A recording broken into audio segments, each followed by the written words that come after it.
And we're up.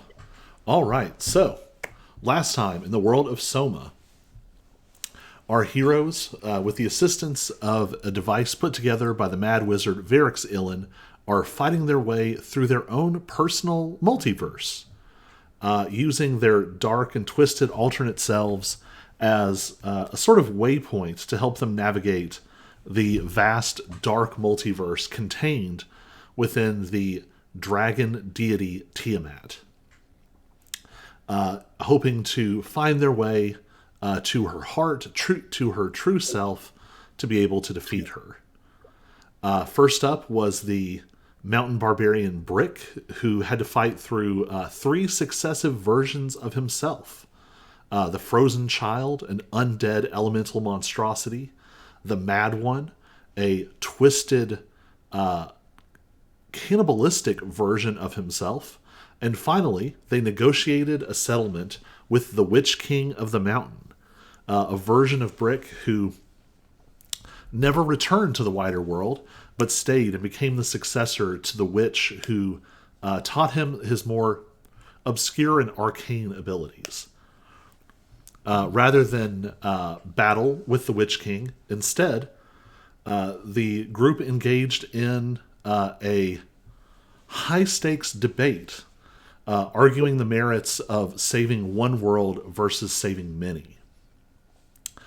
Finally, coming to an inflection point, Brick was faced with a choice from the Witch King: either to fight against him and hope to prevail, thus securing the last sort of constellation that he needs, or to agree to undergo a ritual at the hands of the Witch King, using some kind of arcane pattern that he himself had created. Brick agreed, and as he was unconscious laying on a slab of Pandoran mountain stone, the Witch King reached in and ripped out Brick's heart, carving it with an eldritch ritual that compressed and preserved the seed of his world and all that remains within it. Now, with the seed locked in his chest, attached to his very life and existence, Brick now carries the literal weight of a world within him. How that pact will play out in the future remains to be seen. So, we ended with the world compressing and collapsing around you all. You were flung out into empty white space for a moment, before you fell back into the void. And from the void, you careened through, crashing through multiple realities, before you were dropped unceremoniously onto a country road. You recognize this space as part of the hinterlands, the sort of agricultural breadbasket state where many of your adventures have taken place and where Alex is from. This war-torn region has been locked in combat between the Morin forces, who overthrew the old Carnian royal family, and the Resistance, a group that many of you all took part in at some point or another. So you've been dumped out on the side of this road. You saw a series of carts come crashing down the road at speed. As they drew close, a strange shadow passed overhead, and a series of devastating arrow strikes literally sheared through parts of the vehicles, causing some of them to careen and crash off the road. Some of the horses immediately broke free and ran away, and further arrows were able to expertly slash through all of their bindings, leaving the carts unmoved and now stuck on the side of the road. You hear the sounds of conflict emerging, and I'm going to throw you onto a new map.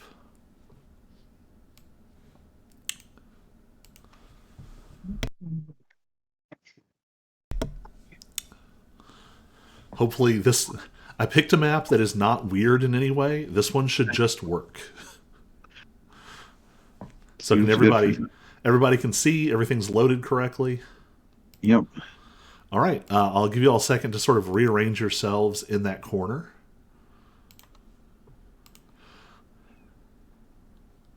You can sort of place yourself wherever you want in that sort of 5x5 on the corner. Is that a fence running around along the side that everybody Yes, is now lining up on? there's a fence. The road is sort of has been flattened, and to the side you can see it's more sort of hills and curves. This is about as high as elevation gets in the hinterlands, and there's a handful of trees, some of which the cart has crashed into. So if you all are situated the way you would like, what you see unfolding before you is some kind of ambush, facilitated by that shadowy figure who flew up above.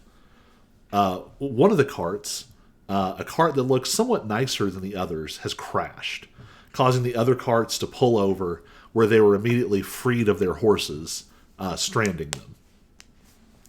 There are some kind of bandits coming up out of the tree line and moving towards the cart that crashed. There's a handful of guards coming out of some of the other carts, but some of them were thrown by the impact, some already fallen with arrows in their chests. So, what would you all like to do?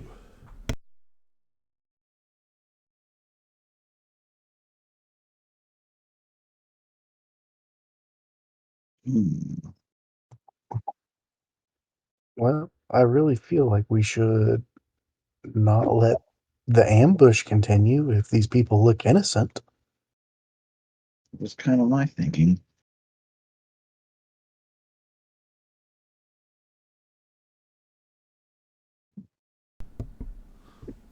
Yeah, so let's just advance and see what's going on.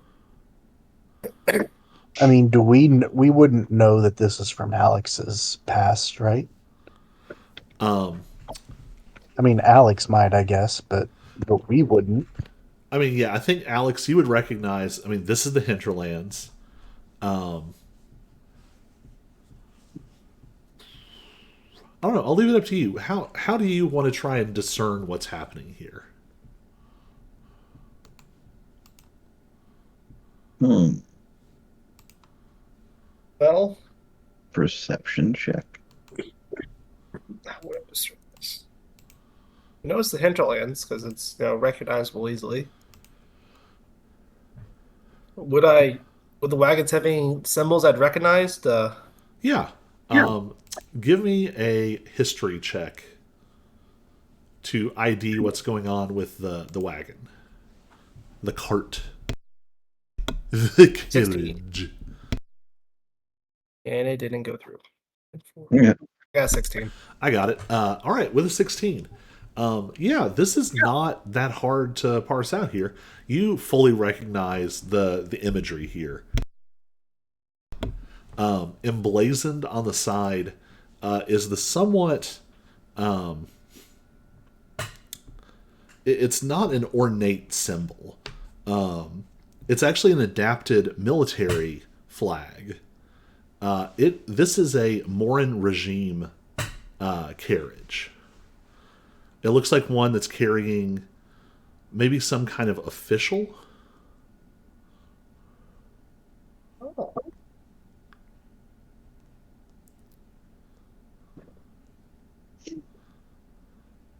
It's already. I don't really like them. Right. I was saying, and that being said, you don't necessarily know what's happening here. And I don't just mean like That's locally. You don't know how this world differs from yours. Right.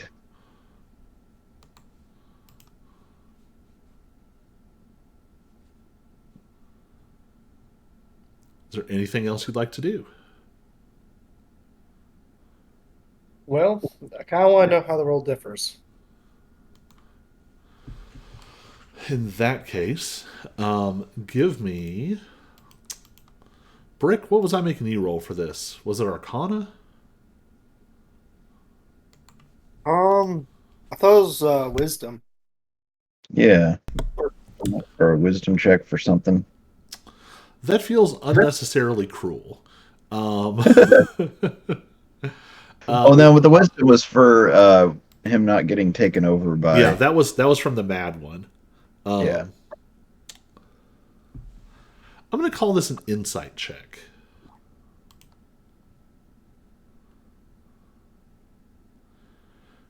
You're trying to sort of follow in Brick's footsteps and somehow attune to this other version of yourself. With a 16.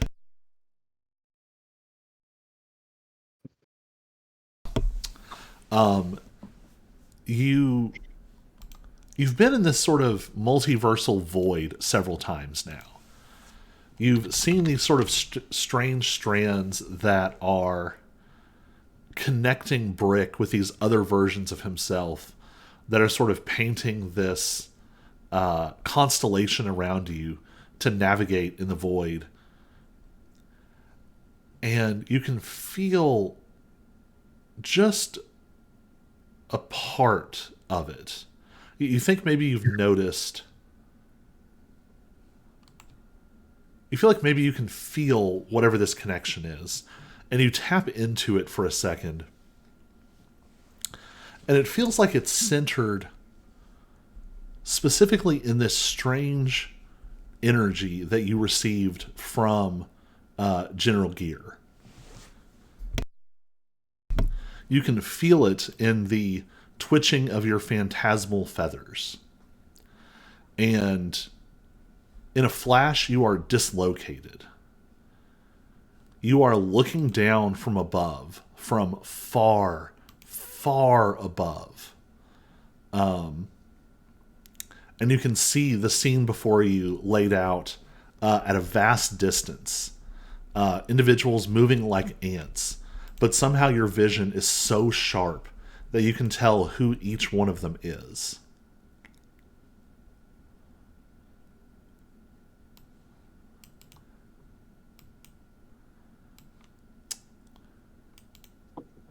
I think you feel something else too. Sort of intruding from outside yourself. You feel a sense of not need isn't the right word. A sense of acquisitiveness. A sense of desire.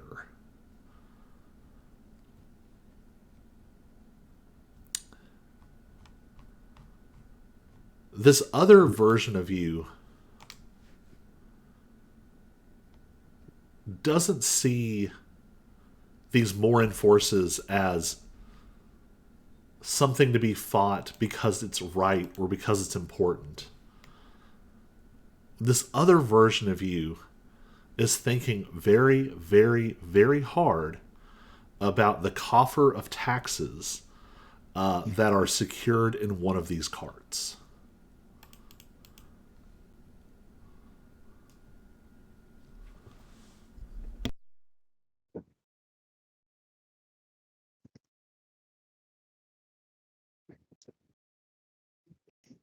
So are the bandits like Robin Hoods or something? Or, they're just bandits. I'll say, yeah, Or just- Alex, what is Alex' share of that? Are you going to like quickly fill in the team, or do you keep this to yourself? I fill in the team that when we engage, let's kill the bandits, and let's not touch the Morn forces quite yet. All right. Sounds good. Well, with that, let's go ahead and roll for initiative. Hey, it's the best one I've ever had. Nice. Another 16. That's 3 in a row, baby. My goodness. Say it's the best one I've ever had, guys. With wildly different modifiers. It's Yeah, such a weird. good one. All right, I'll be back. I'm eating dinner. 4 for Brick. Oof. That was not a high initiative set for you all. Yeah, I don't say I did not do well in that one. All right.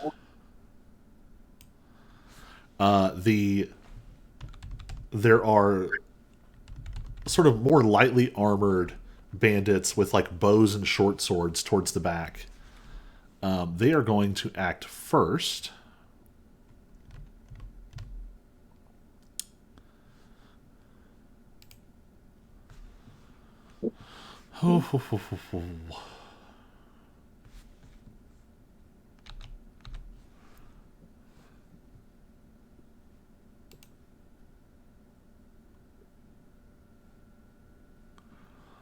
All right.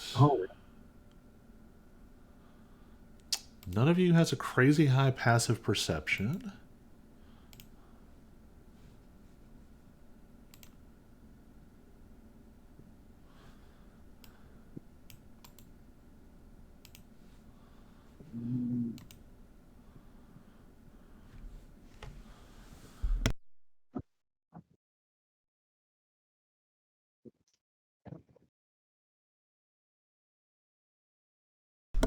Jack, do you have advantage on perception? No, Okay. but I do have the ability that I'm I am proficient in it, so my ability allows me to not roll below a 10. All right. And your bonus is 5?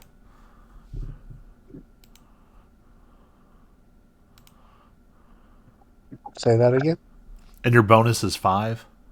Yes.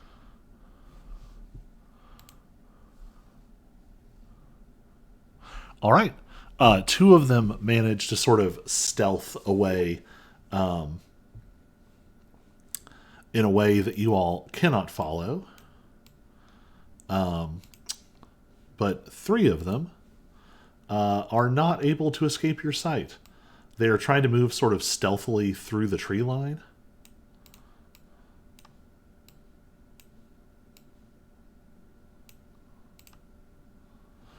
But they do not hide well enough.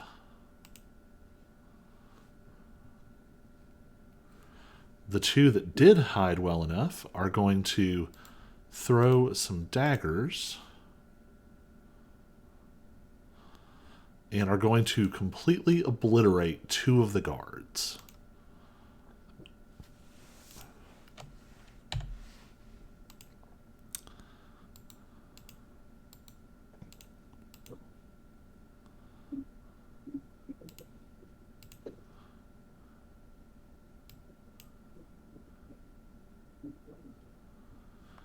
Yep, 2 of the guards just instantly keel over, knives in their throats.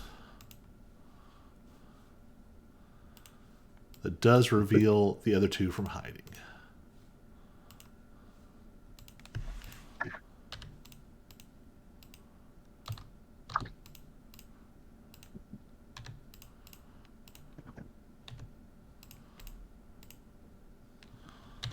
So give everybody a little neat little numby num here.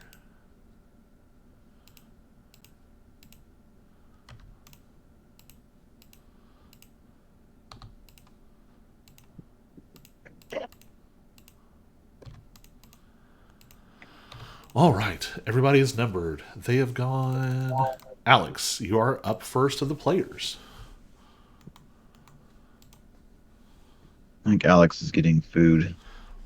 'Tis right. Well, we are going to bump him down then. Next up is Jack. Man, I wanted to see what he did. Um,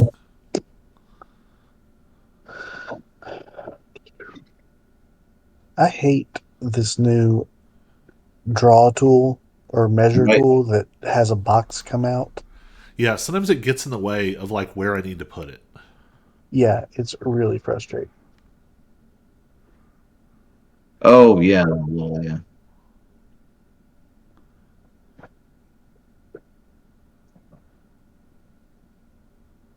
75 feet.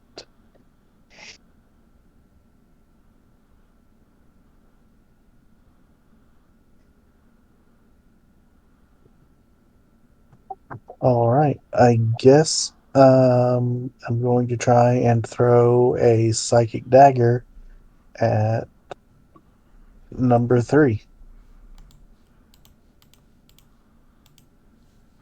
All right. Man, is that 60 feet? That's so long. Yeah, it's got a 60-foot range. Wait, do you mean number 3 like number 3 the guard? Is that not the bad guy? It's kind of up to you all to decide who the bad guys are. I was going to ask These are the that. guards coming off the carts to help the guy over here. I kind of told you to kill these guys. The bandits, which ones were the bandits? The I ones. just assumed anybody with a number was a bad guy, No, and that the ones without numbers were bandits have the brown frames. Oh yeah, the brownish one. gotcha. And Yeah, the other guy. I was like, man, that seems so far. Well, I can still hit this one, Yep. so I'll throw it at that one then. All right. That is one of the enforcers. Because they're the ones that just killed some people, right? Yes. The ones up above them are the ones who killed. But yeah, these. they're the with same the group. Yeah. 17. 17 barely hits. Dealing 8 damage. Nice. And I'll do bonus action to try and hit him again. Getting a nat 1. Wah, wah. Yep. That'll end my turn. All right. Well, now it is their turn. Well, they have definitely noticed you all. All right.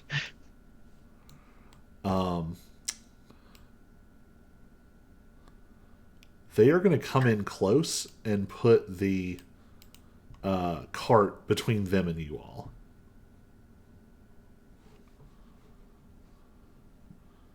And they are going to attack the knight. Whew.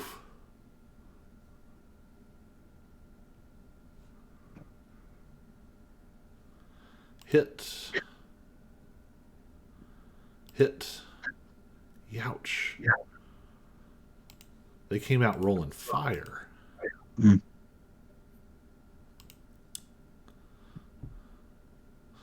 First one comes up and smacks the knight for 10 points of damage. The knight has to make a wisdom saving throw or be frightened. They do succeed. The other one is going to try and hit them.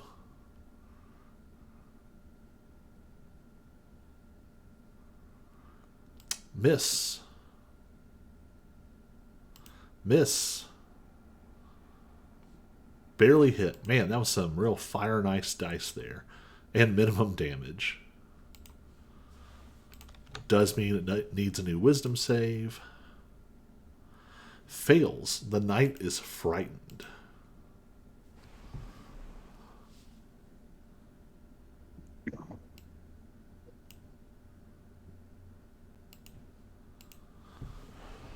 All right. That was the enforcers. Tiny, you're up.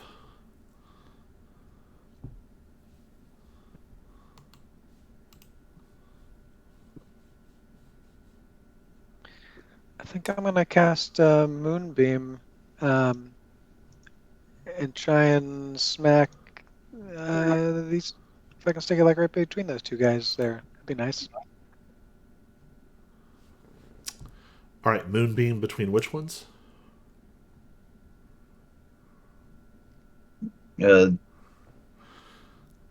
Let's look at your line of sight. You can actually not see the other side of the cart from where you're at. Because by reason of there being a cart in the way. So you'd have to move somewhere.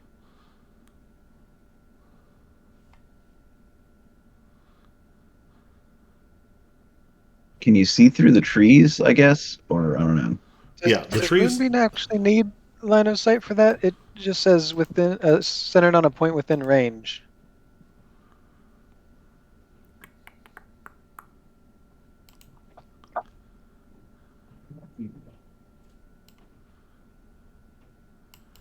Why is this the one spell that doesn't need line of sight? That's crazy.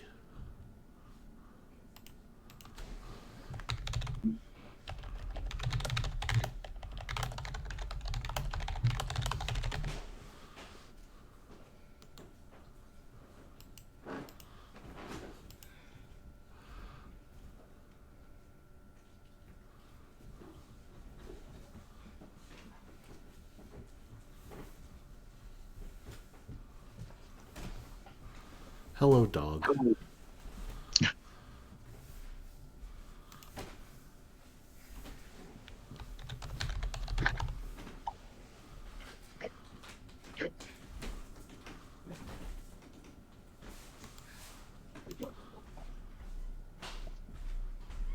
Oh, hey, there's a general rule about this. To target something, you must have a clear path to it. It can't be behind total cover.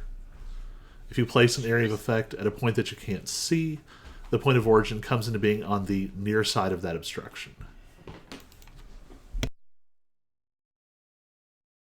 That makes sense. What about magic missile? I think even magic missile requires you to see them. All right, fair enough. Fair enough.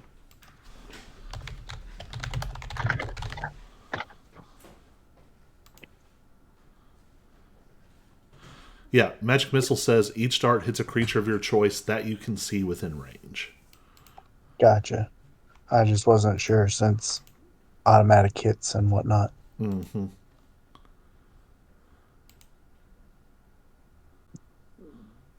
In that case, I guess I'll just move and then start up some Twilight Sanctuary. All right.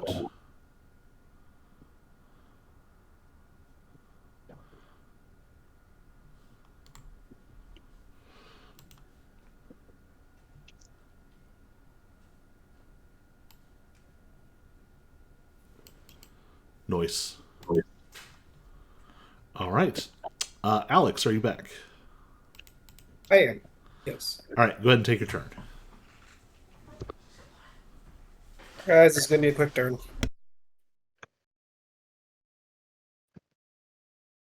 Oh, hold up. McAfee wants me. Oh, right. All right. 30. All right, cool. And then we're going to go. I cross the fence. Is that like, that was up a train or something? What was that about a train? If I jump the fence, Yeah, you can jump it. It's only like maybe 3 or 4 feet high. 25, 30. All right. Action, bonus action, movement. I guess I have bonus actions. We'll go to Warden stance, I guess. All right.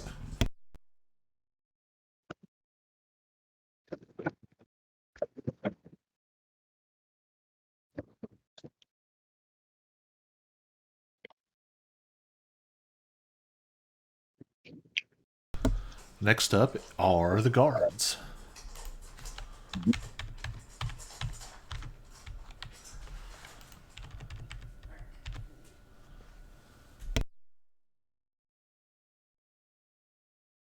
They're going to run out to there and they're going to throw some spears. They are not that great at them. First one hits once, misses once.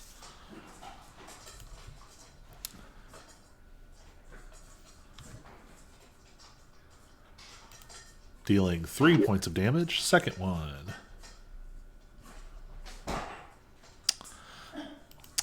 Fully misses.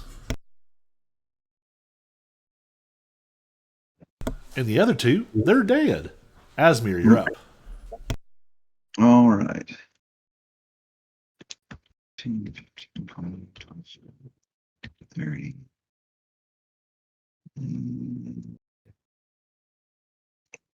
I was going to fireball right in the middle of those three guys there.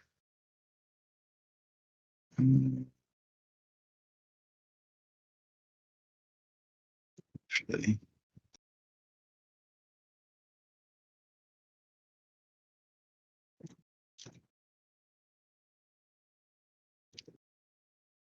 where is it down?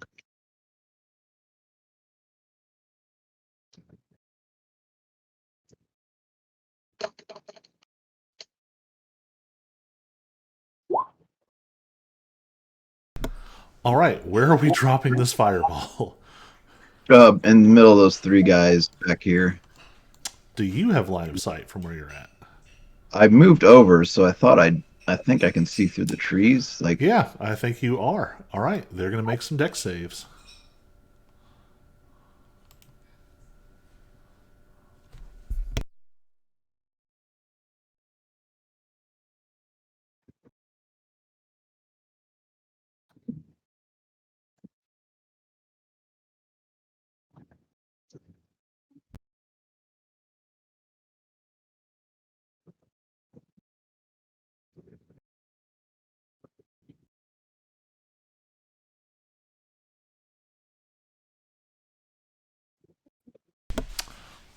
Whoops, my numbers are off.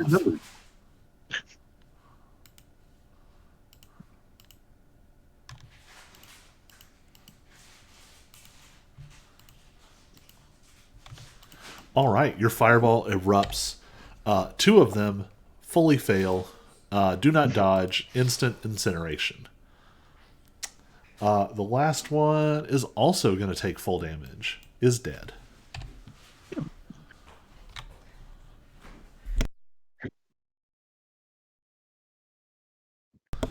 All right. It is Handsome Bandit's turn. handsome bandit.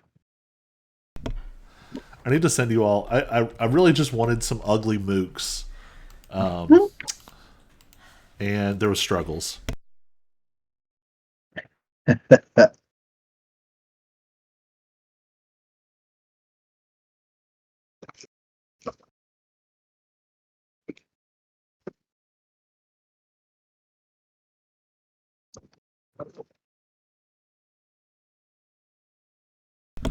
He looks like a C-list protagonist from Game of Thrones who like gets betrayed and killed in season 2. There you go, right?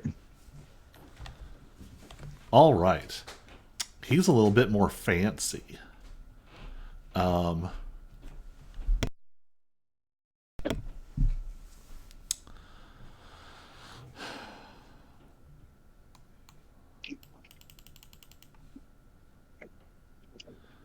How big of an area can he drop this in?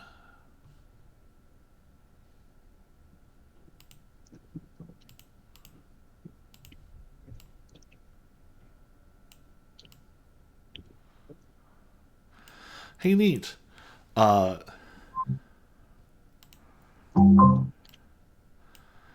going to come around the corner, and he slashes his hand through the air and then sort of crushes in this spellcasting gesture.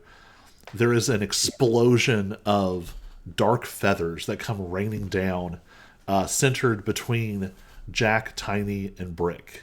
All three of you need to make a wisdom saving throw.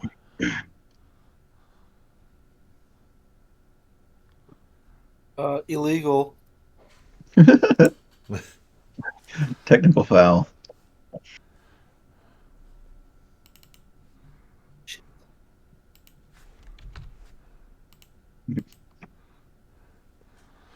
Oof. All right.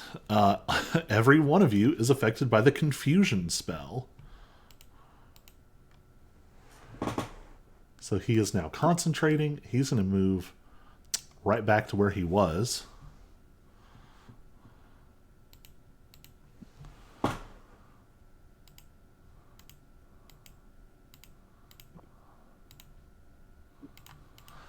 All right. That is his action. Oh, he still has 2 attacks. Neat. He is going to stab this poor knight twice. Mm-hmm. I say poor knight. I mean, I don't know. He might not be that such a great guy. Yeah. You never know. You don't know if he is a good or bad person. You do know that he just took 47 points of damage in one hit and died. This horrific spear of like black energy forms in his hand. There are like phantasmal black feathers gently raining down from it, and he just fully kills the knight. He turns, is going to throw another one at one of the other guards. It goes sailing past, but immediately reforms in his hand. Brick, welcome to Confusion Land. Roll 1d10 for me. Oh, easy. On a 4, the creature doesn't move or take actions this turn. So give me another wisdom saving throw.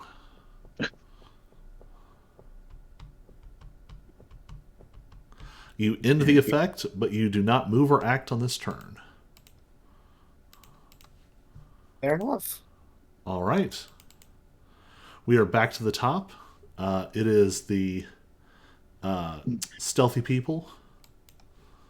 They are going to make some stealth checks. That one blows it. Other one disappears.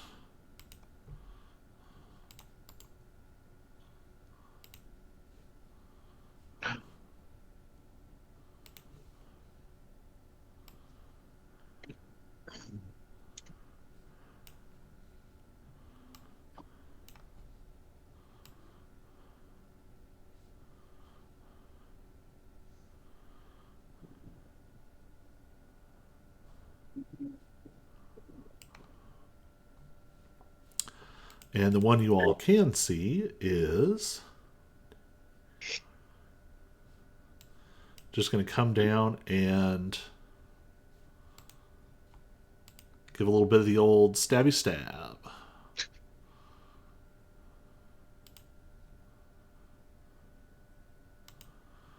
$20 to hit and 17 to hit. Guards are not strong. Comes up, 2 short swords, double sort of pierce, and another one of the guards is dead. Alex, you're up.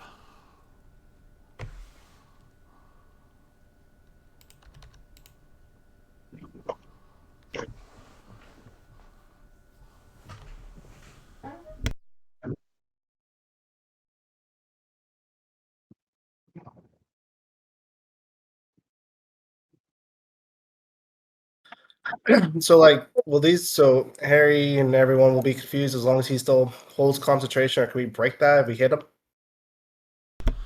Yes.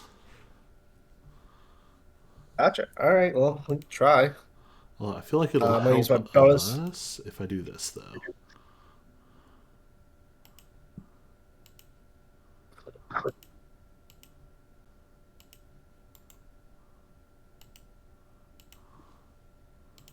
All right. So I'm gonna use my bonus action and fly. I'm gonna land on top of the wagon. So it's right here. So and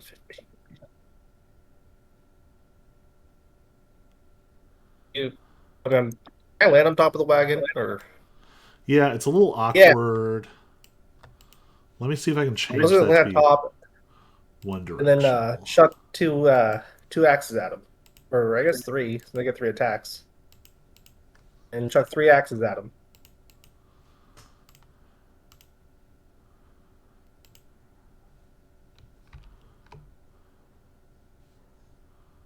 25 to hit.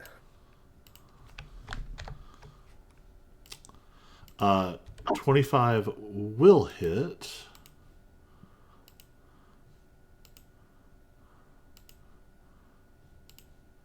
For 10. That break his concentration? Let's give him a concentration check.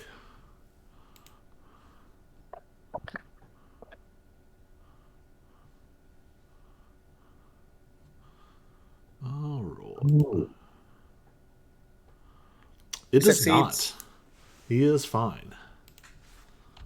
Oh, well, then I'll throw another axe. 25 to hit. 25 will hit. Only 9 this time. All right. He'll make another save.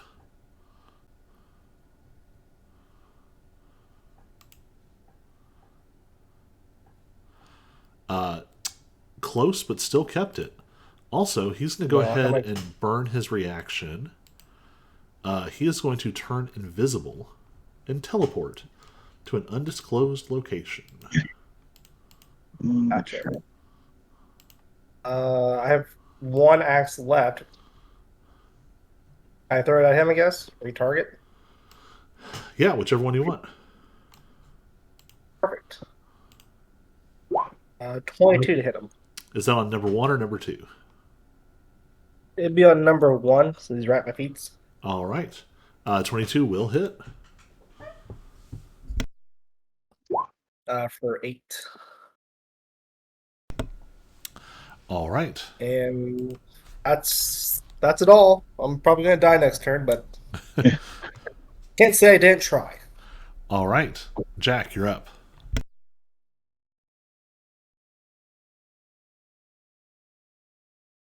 Do-do-do-do.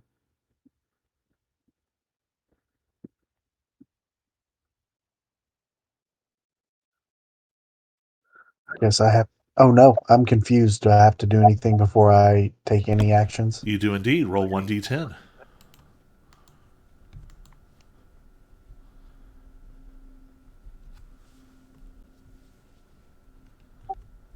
Two. On a 2, creature doesn't move or take actions. So give me another wisdom saving throw.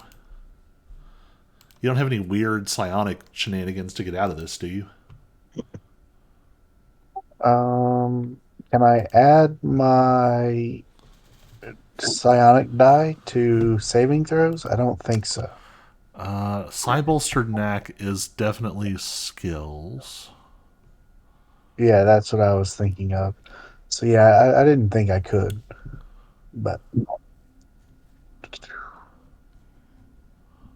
10.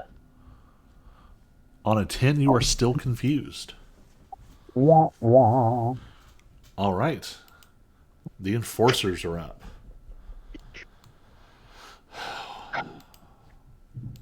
So I got to think about how this is going to work. You're on top.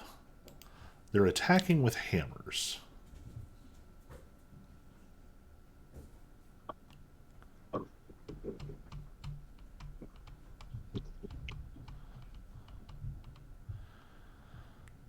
I think they're not going to want to bother with you.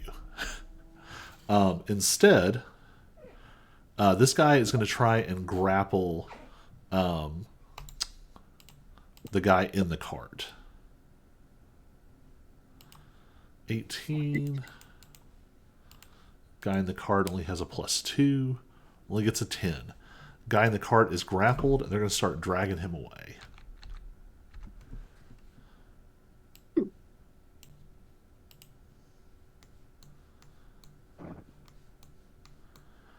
All right. Other guy.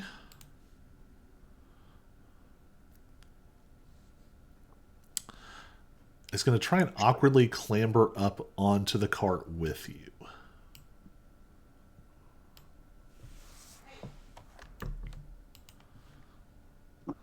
Where he will make some attacks. Oof. 25 to hit. Crit. 15.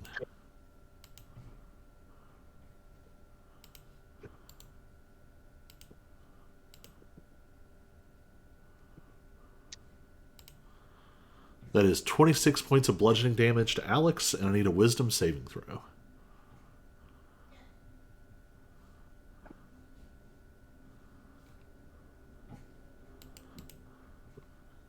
All right. Oof, you are frightened. That's normal.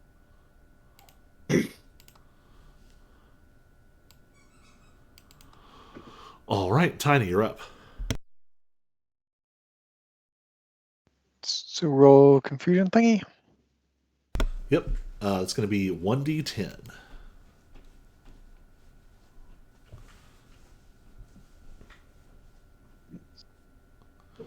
All right, on a 6, doesn't move or take actions. I know that that's Are most all of the numbers. them that? It's only 2 through 6. You all rolled 2 through 6. Then give me a wisdom saving throw. Let's see if you break it.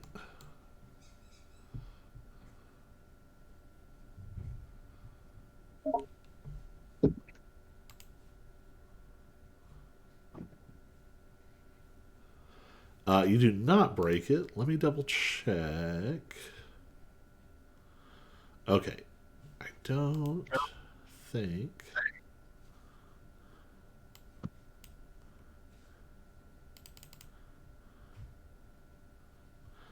I don't see anything calling this a charmed effect. All right. You are still confused. Your aura's up, though. Do you want to go ahead and re-roll your Twilight Sanctuary? I will. Can I actually use a lucky point and re-roll the Saving throw? Sure. saving throw? Go for it. That does succeed. You are no longer confused. Yay. All right, Asmir, you're up. Okay, then. Mm,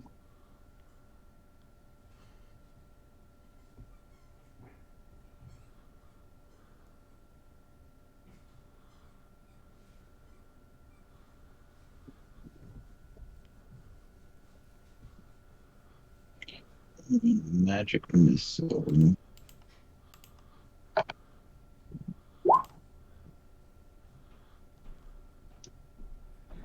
Upcasting it, so I think it's 4 shots. All right, and who are you targeting? Um,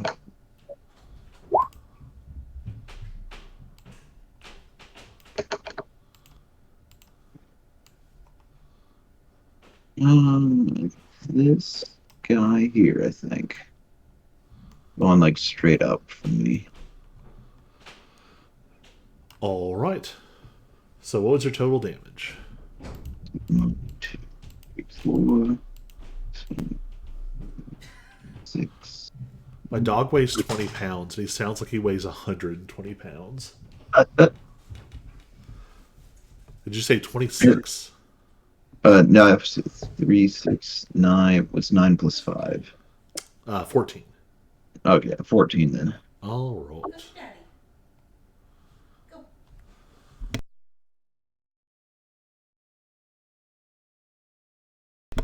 All right. Anything else? Mm.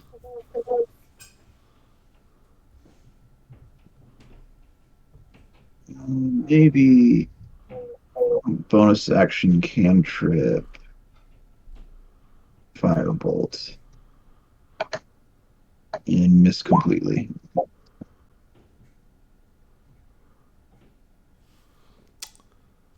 Let's see. 14, that's your attack roll, right? Yeah. Yeah, it is going to miss.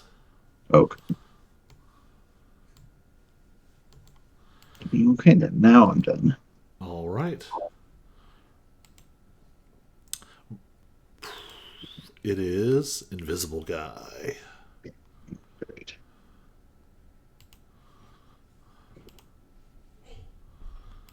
Invisible Guy is moving.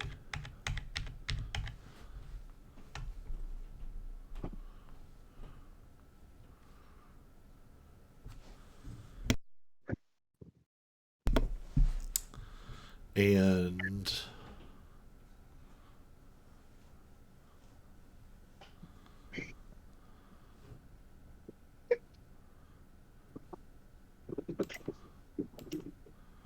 I don't want to show you where he is, so I'm just going to arbitrarily mark this out.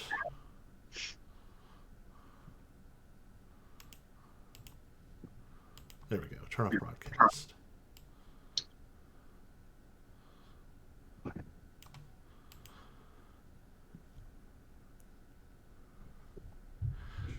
Yeah, he's going to go for a soft target.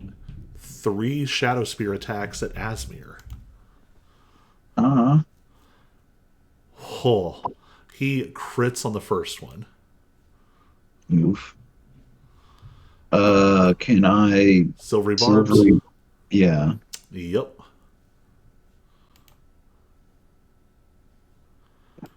All right, that reduces it to a normal hit, which is good for you. Because a normal hit does... Oh, there we go. 9 points of piercing and 22 points of necrotic. So 9 and 22. Yep. Don't forget, you get to give someone advantage on their next something. Oh, right. And he's going to throw 2 more. 25 to hit. Yeah. 8 piercing. 28 necrotic. Third one is a 27 to hit. Yep. Yeah, that'll definitely hit. 7 piercing, 29 necrotic. Well, I'm down. And now he's going to see if he recharges. Oof, he does not. I don't like where I have left him, and I can't do anything about it. All right, Brick, you're up. Good Oh, yeah. move. Yeah, Brick can do you're that. no longer confused. Wait, who am I allowed to give the silvery bar bonus to? Anybody I can. A different creature you can see within range. So it'd have to be somebody within 60 feet. So really, I got it. that's Jack Brick or Tiny. Tiny. Okay.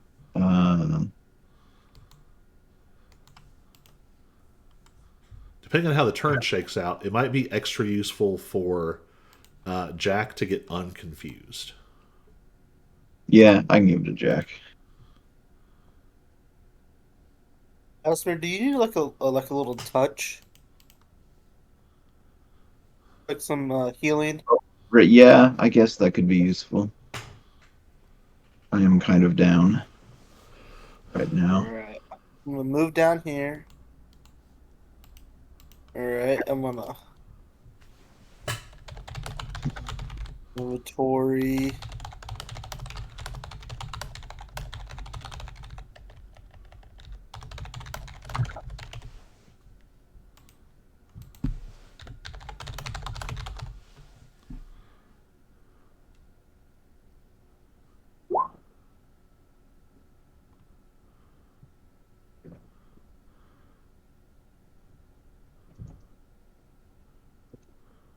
Perfect. Alright, Asmer, you have 14 HP. Yay.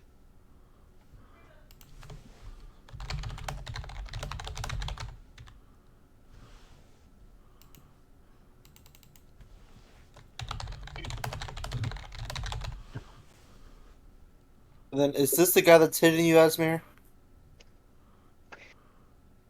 Which guy? I guess the crazy guy that has the shadow spear abilities.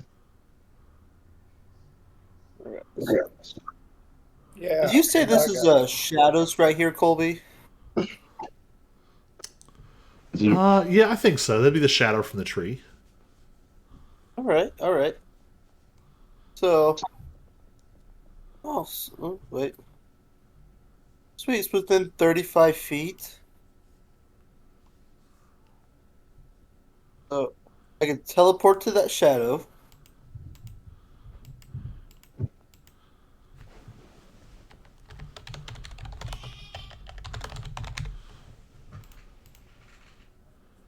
Right, the or the moon, the shadows, and walking speed are separate. Yes. It is a separate teleport All right. effect. Now you've What? used your action and bonus action. That's fine. I'm right there next to him, so he's gonna have problems.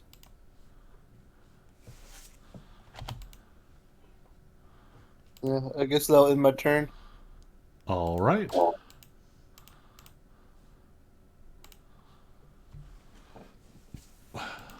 Let's see then. Night is dead. Stealthy people.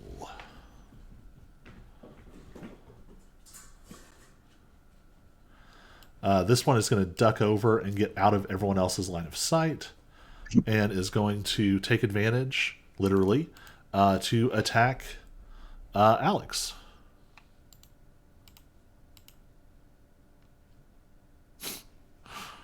Rolling horribly on the first attack.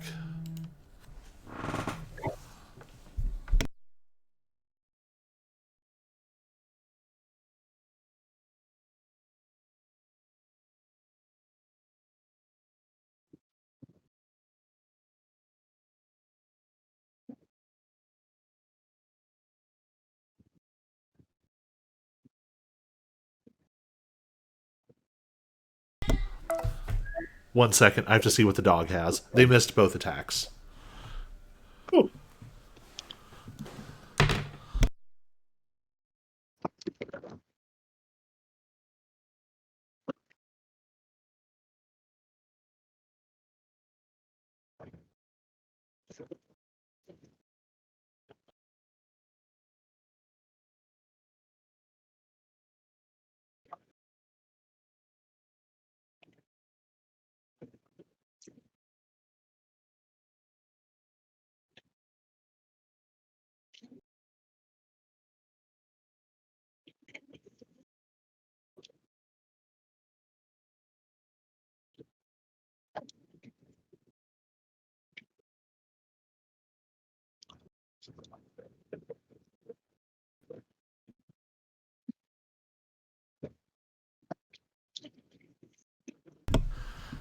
'Our dog's favorite game is called Is This a Toy? Where he grabs a random thing and asks us, Is this a toy? It is almost always not a toy. All right.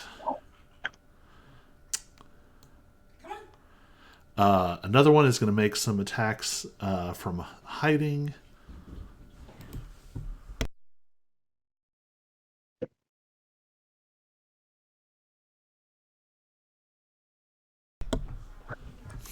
Uh, 19 to hit. Misses.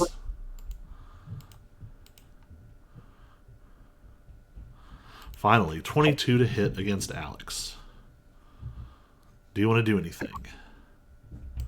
There's not much I can't do. All right. That is 18 points of piercing damage. And it's your turn. You are frightened. So like, so that means to hit these guys at disadvantage. So you are frightened until the end of your next turn. Attack rolls have disadvantage. Gotcha.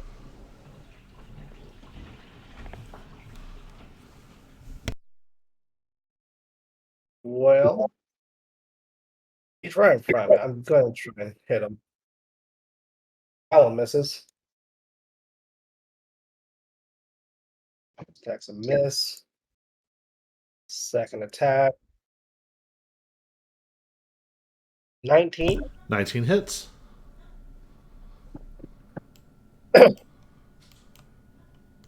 For 11. Third attack. That's a 9-1. All right. There And is I'm going to drop down. there is a weirdly reminiscent feeling in this sphere.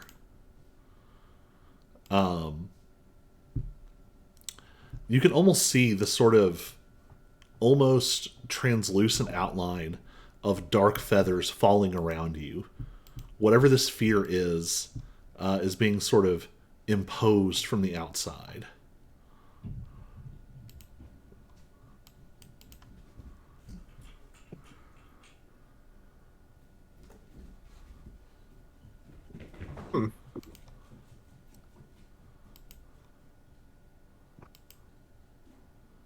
I think I'll hop down off the top of the wagon with my movement.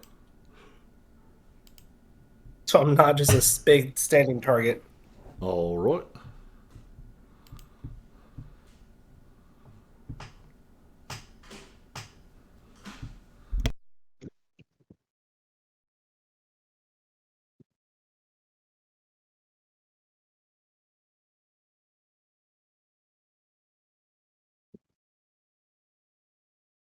I can't get down. Step bro, I'm stuck. Haha, joke's on you. It's a mimic cart.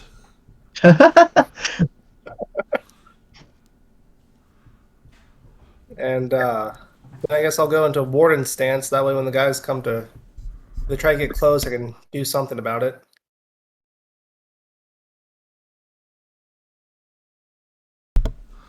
All right.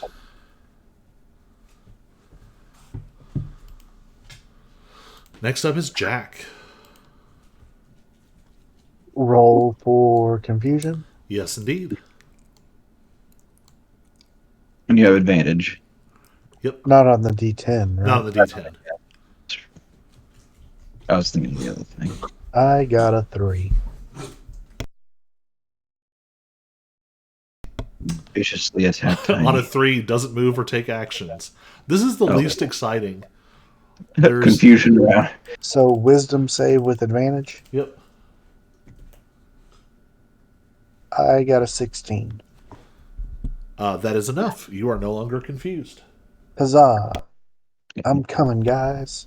I'm back in the game.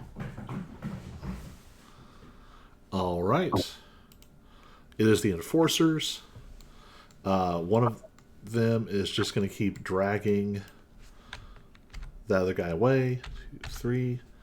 And he's going to use a dash action for another 1, 2, 3. He is getting close to the edge of the map. The other one, he doesn't see a need to die. He's going to jump down and start doing the same thing. 1, 2, 2, 3. Oh, he doesn't have to drag, so he's going to keep running.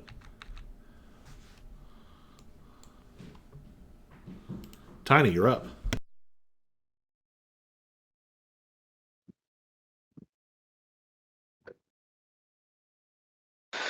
Let's move a little bit closer to this dude.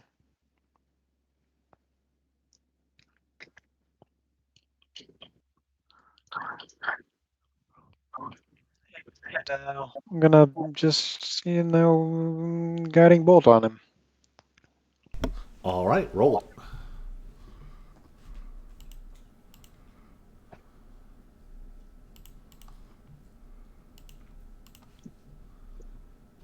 $21 will hit.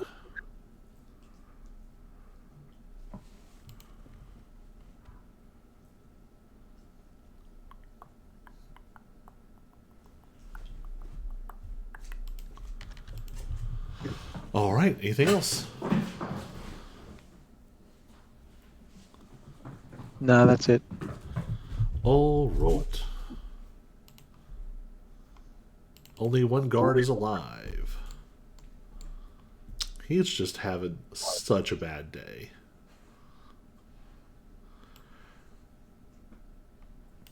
He's going to roll a morale check.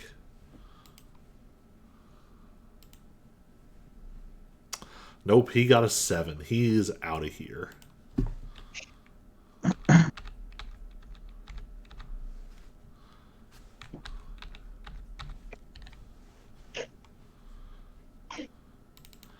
Asmir, you're up. Mm-hmm.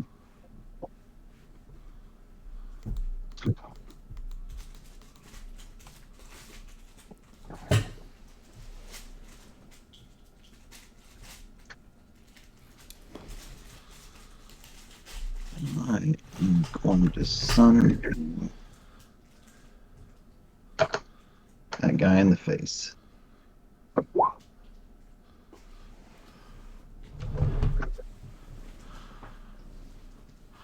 All right. It's a Is con that- save. Is that one of those like 5 feet wide, 60 feet long? Yeah. Cool.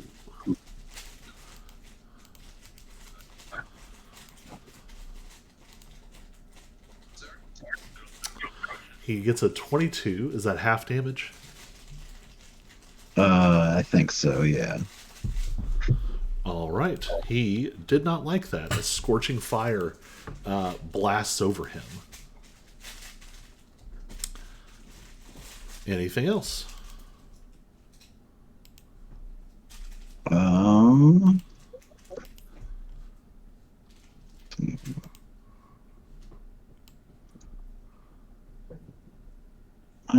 attempt to bonus action firebolt him as well.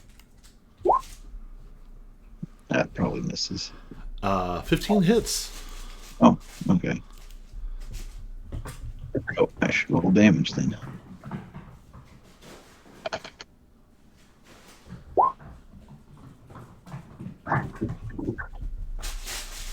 Ouch. That wasn't great. It is his turn. He does not recharge his teleport. He can just barely hit Brick and Tiny. So he's going to start off by casting Fear. So both of you need to make a Wisdom saving throw. You and your wisdoms. Right. You're a monk. Nice. All right, Brick, you are frightened. And because it's the Fear spell, on your turn, you have to take the dash action and move away from the source of your fear by the safest route possible on each of your turns, unless there is nowhere to move.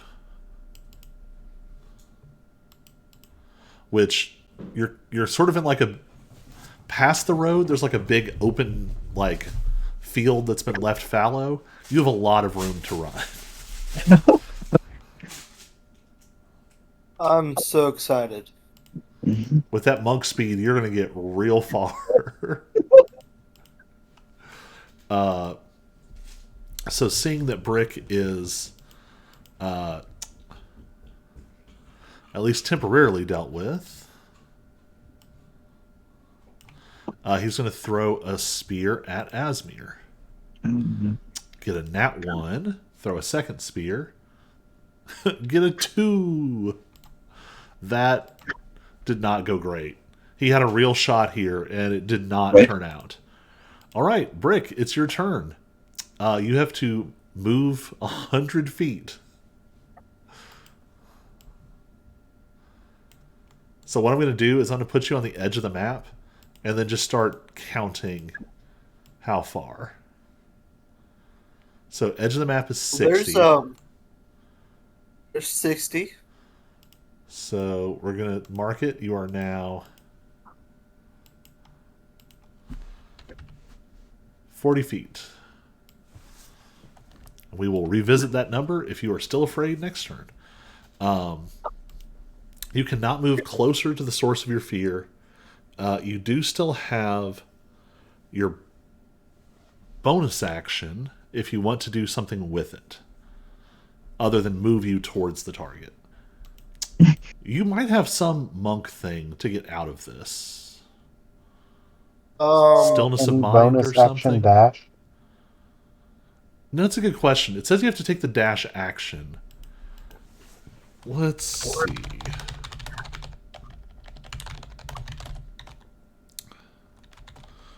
Oh, what's the rogue thing called? Cunning action.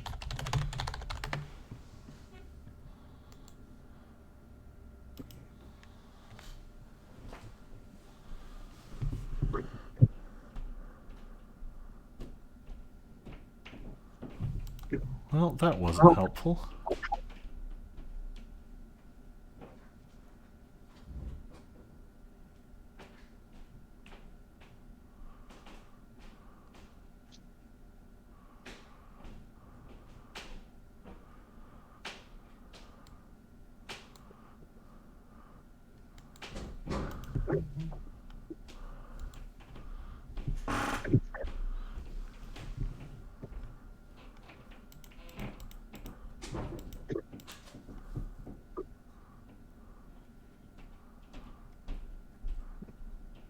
You know, I don't think he has to take it because it's...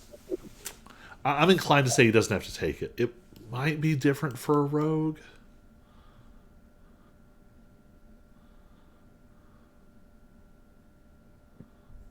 Yeah. I'm going to leave it at that until I come up with something better. Moving on. It is the stealthy ones.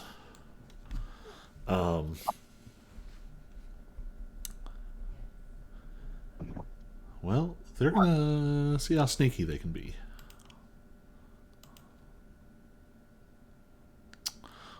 One of them gets a nat 1. Another one gets a nat 1. Well, that sort of sucked.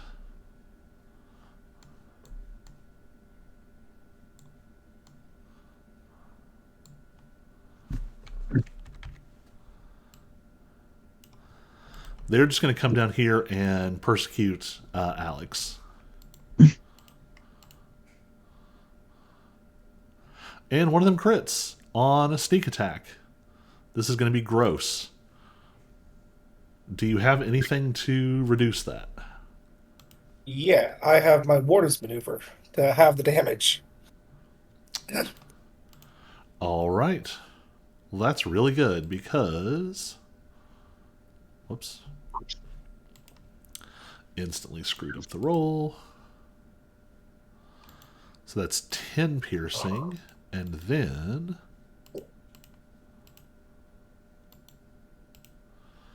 Oh, that's weird.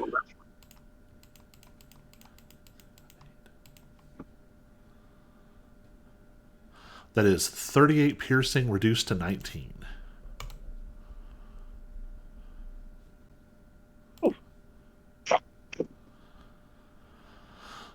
That was their first. They're going to attack again. 25 to hit on the second. Oh, that'll hit. It is not sneak attack, though, because it's only once per turn. So 8 points of piercing damage. Now the other one's going to attack. Dagger, dagger. 18 to hit, misses. 18 to hit, misses. So, could have been a lot worse. Alex, you're up. Awesome. You're right here, and Oh, and you I'm are try no swinging at this longer one. frightened. yeah, oh, I know. I'm gonna swing at this guy first. All right. In hopes that I can kill him. 30 to hit Oof, 30 will hit. for 9, All right. by 7. 27 hits. They're going to go ahead and use Uncanny Dodge and cut that second one in half. All right, last one. Does 17 hit? Yep. These are sneaky background boys. They are not heavily armored. Oof, that is enough. 16. They die. Oh. All right. Now that I'm in his face, there's just one. We are going to second wind. Get a little HP back. 13. All right.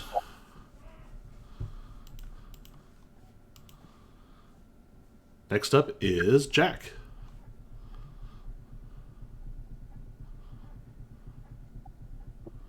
Now that I can move and do things, I'm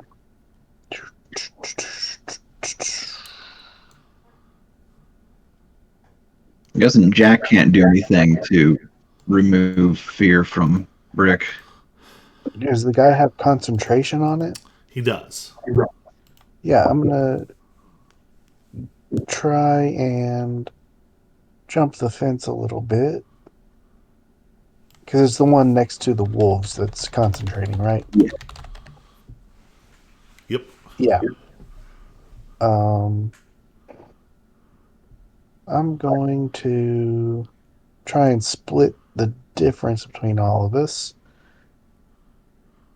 and move north. But how far can I? You said we can jump the fence fairly easily. Yeah. Okay, I'm going to move right up there. And from here, I'm going to try and psychic dagger him.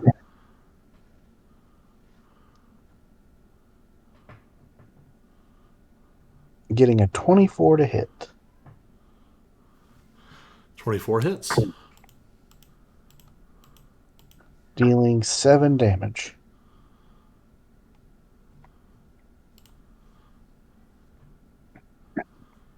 All right, he's going to make a concentration check. 22. He is getting Nuts. pretty hurt, though. Then I will bonus action attack him.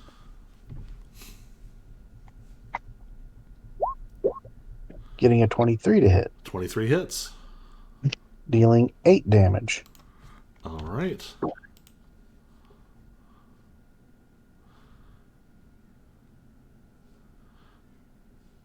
That was action, bonus action. Is that it?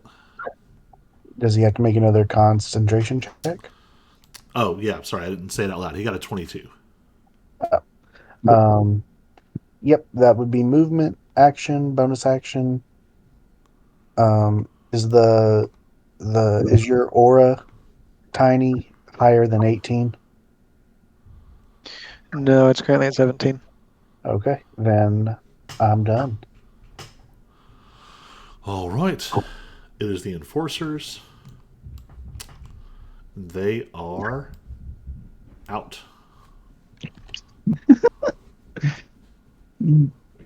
Thanks for helping. Tiny, you're up. I'm gonna cast Toll the Dead on the concentration guy. So 17 wisdom saving. All right, let's see how he do. Cool.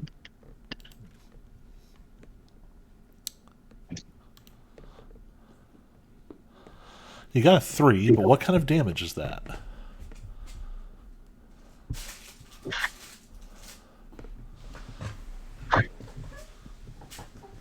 He's been injured, so hopefully a lot. No, I said what kind of What damage is that? type? Like, is it necrotic Oh, or necrotic. He is immune to necrotic damage. Oh, So Toll the Well, Dead that- just washes over him. That sleepyhead. of course he would be? It hits and there's like a burst of raven feathers, and he is unscathed. Maybe. would it at least make him roll for concentration? It will not because it has to deal damage. Oh, I tried. Yeah. All right. Can I bonus action spiritual weapon? Yes, because you didn't cast a leveled spell.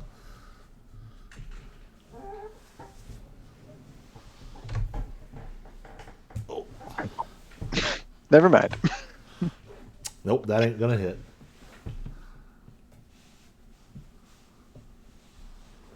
We're trying, Brick. We're trying.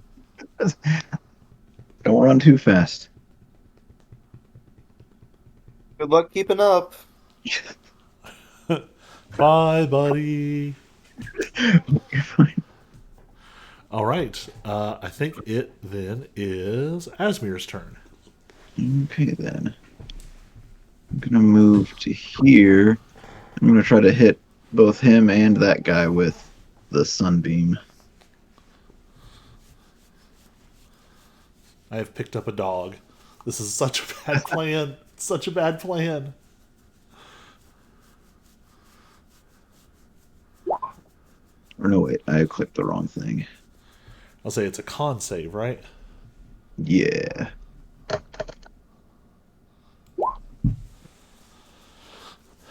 It legitimately won't matter because even half damage is going to kill him.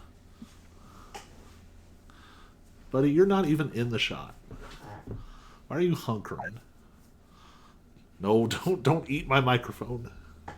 They're afraid of the camera.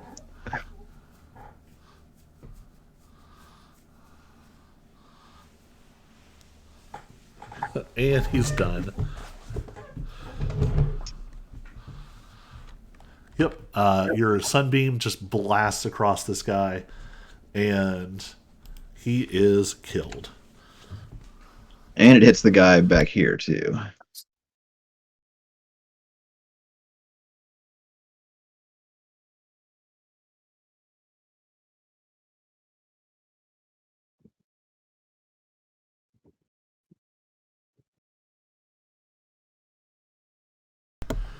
Other guy's going to make a con save. Wait, does it hit the guy back there without hitting Alex?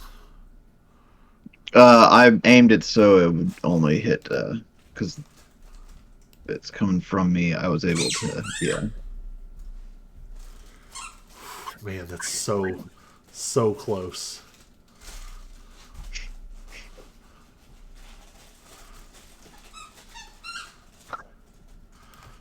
It's like the only configuration where that does not hit him. Yeah.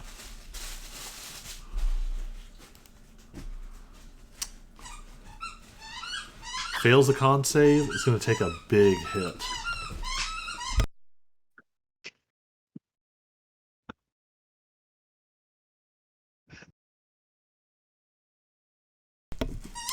All right, Brick, you are no longer afraid, but you are starting off 40 feet off the map. Well, that's no fun.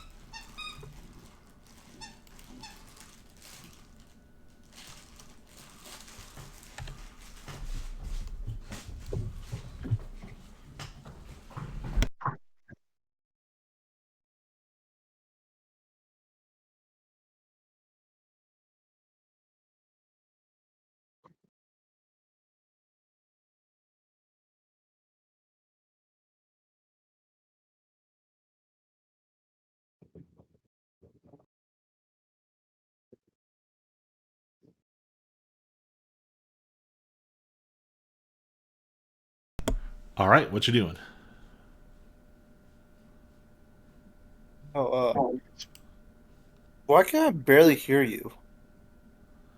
Test, test, test, test. I hear him fine, so I don't I know. think that you're fine, but yeah. Like, everyone I hear fine. If But, you like, he right sounds like click, he's 40 feet away from his mic. Huh. oh, can you not No, do I that hear anymore? Colby fine. Used to be able to adjust the volume for individual participants.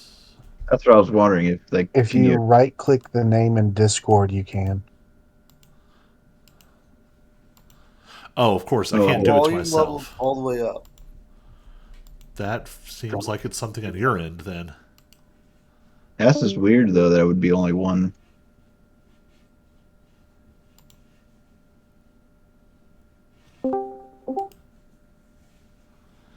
Speak. Hello? Banana. Iron's good. Yeah, nope, still sounds like distance. Huh. Weird. Weird. Anyways, we'll just go on. So it's my turn, I'm no longer frightened. Yep, but you are 40 Well- feet off the map. Well, I'm gonna get 10 feet on the map. All right. Alright, so there we go, I'm 10 feet on the map.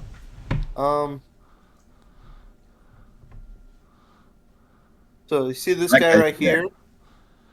Uh huh. Wait, isn't he I dead want- now? Oh, yeah, he's dead. Never mind. The only people you all Just actively rewind. see still moving around is the one next to Alex. All the others have left or somehow disappeared or died. Alright, well, I'm gonna use my action to dash.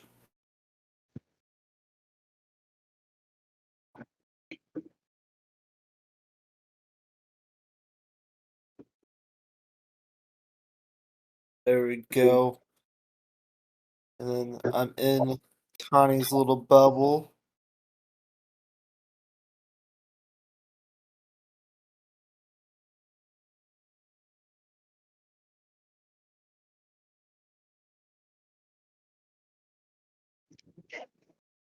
I know it's your the temp HP. I think I actually forgot to roll it last time. The time before that, it was 17. I'll roll it here. Give me just a second.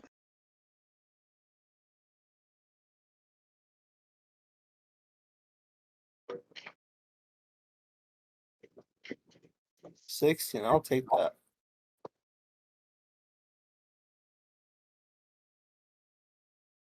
All right, that was my turn. All right. It is the guy next to Alex. Alex is no longer frightened. It's not a good time to be this guy. This person is going to disengage, take the dash action, and run.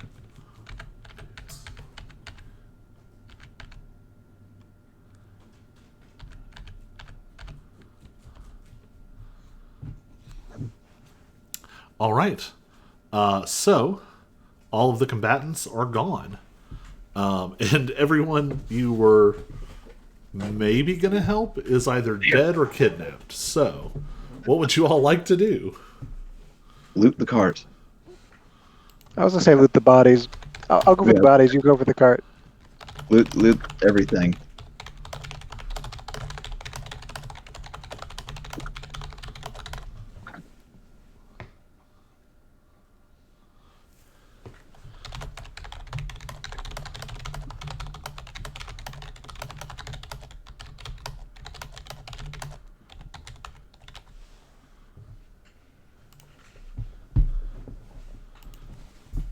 All right. Whoever would like to check them out, give me an investigation check.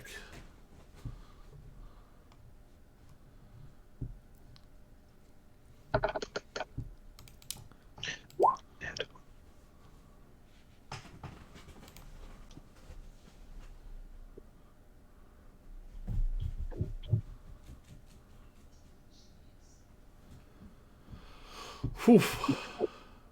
Asmir doing good. Tiny, not as much. Kind of got both ends of the spectrum there. All right. So, Asmir, as you check out the cart that you're next to, you see obvious signs of damage.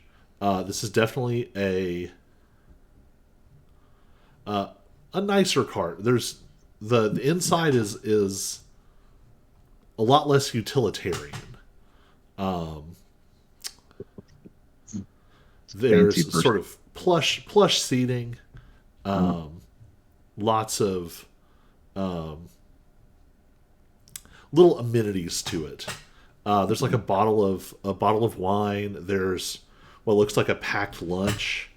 There's also, you find sort of with that roll under the seat, there is a ledger. And with that excellent roll, you find that this was some kind of tax collector. And just at a quick glance, this other, this other, or wherever this coffer of income is, it looks like this person was transporting like tens of thousands of gold. Oh, wow. Not all in like hard coinage, but it looks like they had quite a bit of assorted loots that Right. was on its way to the capital, but was on its way to the capital, but did not apparently make it. Mm.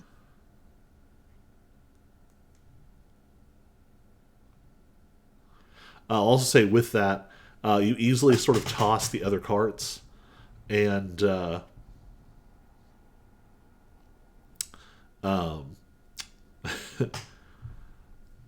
you find sort of the secret storage compartment where the coffer was stored. It seems to have been looted during the battle and is empty. Of course.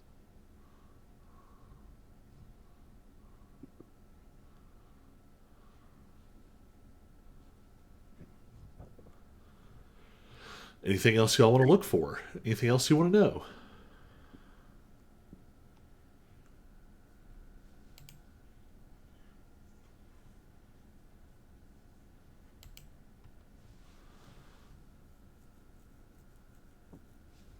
Anybody I else? guess I want to search the fancy guy who teleported around and Oh, right. Did magic. Yeah. So go ahead and give me an investigation check.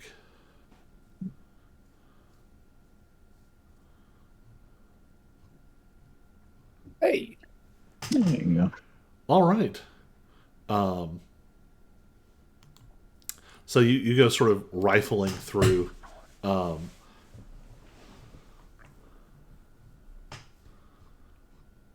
so you find something odd. It is a so most of the equipment pretty standard. For loot purposes, we'll call it a suit of studded leather plus one. Everything else is pretty standard. He's got like 50 gold on him, some random knickknacks. There is a intricately drawn map, and you recognize both the perspective and the style. This map looks very much like what someone would draw who could fly overhead. And it is well drawn and was sort of folded up in one of his pouches. More interestingly, he's wearing a leather glove that has been wrapped with another sort of leather band that runs sort of up the forearm and then like between the fingers. And dangling from the band at several points are black feathers. You feel some kind of strange recognition from this item.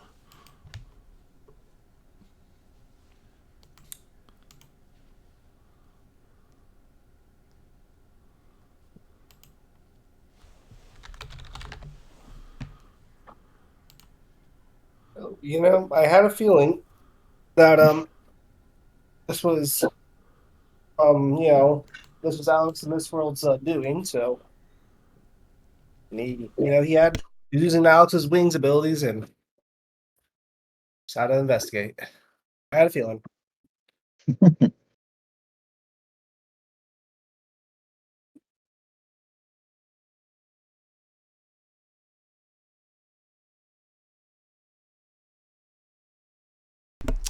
Um, you get the sense that this was in some way responsible for the strange sort of shadowy spears he was throwing.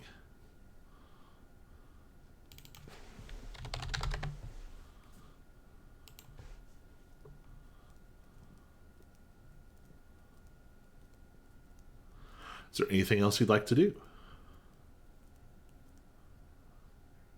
So I'm gonna pocket the map. Tell everyone to loot up and either take a quick rest, a short rest, or let's go check out Alex's family home.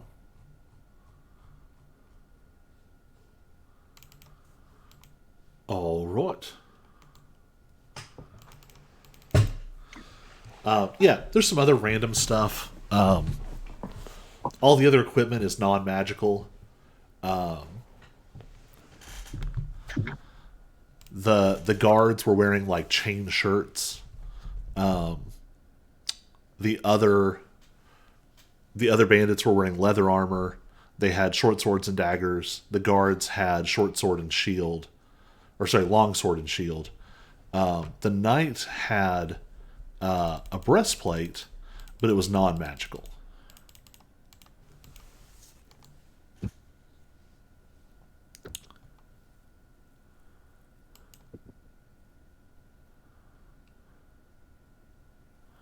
All right. So,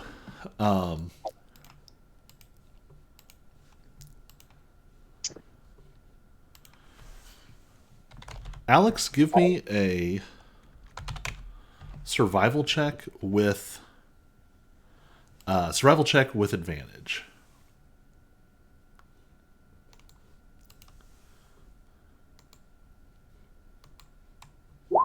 Hey,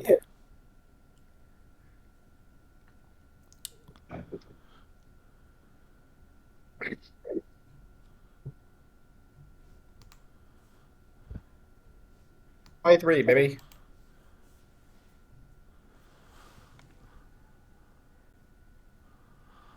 All right. With a 23. Um,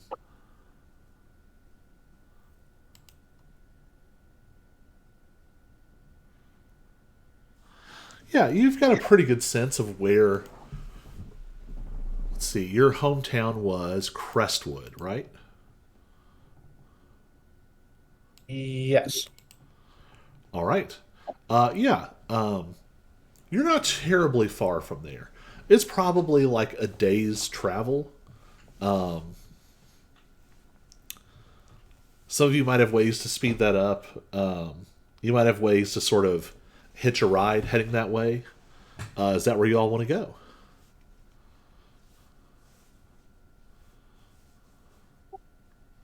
So as good a direction as any. All right.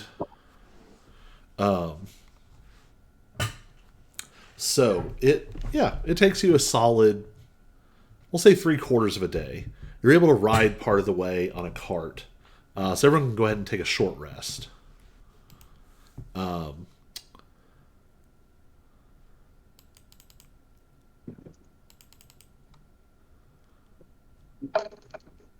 Jeez. so all of you kind of catch your breath. Um, it's an older farmer. It looks like maybe he just sold goods in one of the larger towns, like Fairview down the road. Um, and now his cart is empty, so he has no problem giving you all a ride. Are there any questions you all want to ask him?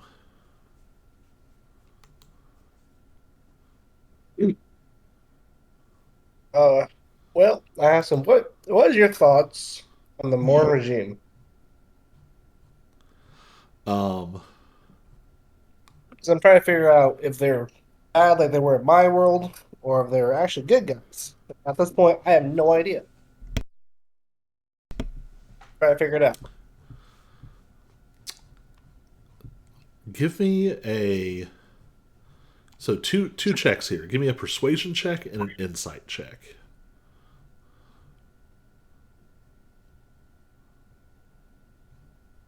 Not good at these.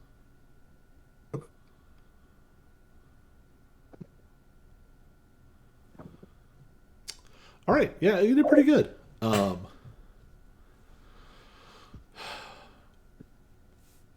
So he's immediately nervous. He doesn't. He is suspicious about asking this question. Um,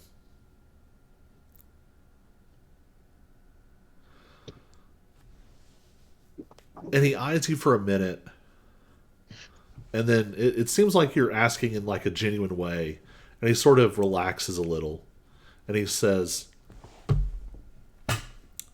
"Well, now I wouldn't go telling too many people this, but honestly, I'm not much of a fan. But I mean, I don't know. I guess at the end of the day, them and the Black Wings can all just go to hell." I mean, as he says it, he kind of looks around like he's scared of being overheard.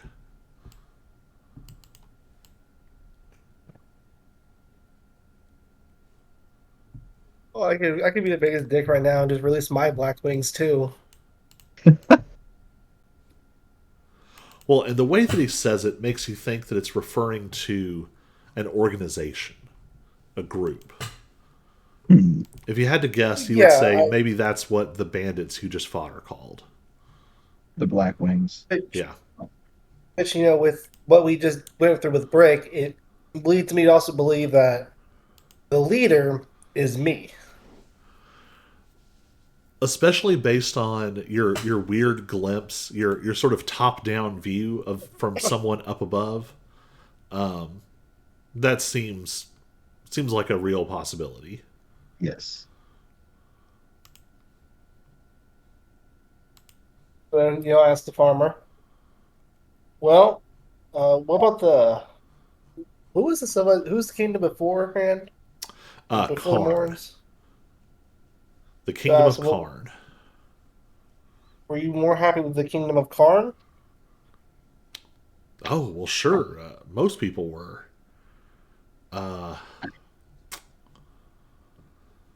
Yeah, they were, pretty decent as, royal folks go. Taxes were never too bad, and we never seemed to get into too many wars, and well, and certainly we didn't have all this fighting back and forth across the hinterlands.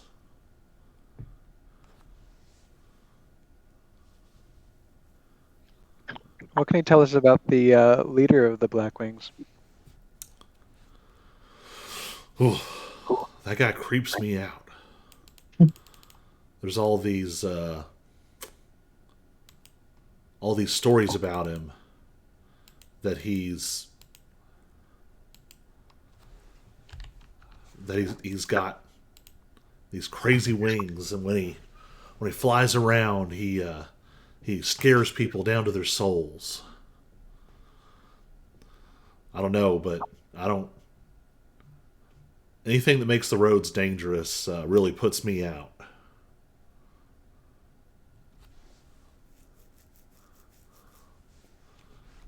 Do you know where we might find the Black Wings? Well, it's hard to throw a rock and not find a couple of them. They're pretty much all over out here.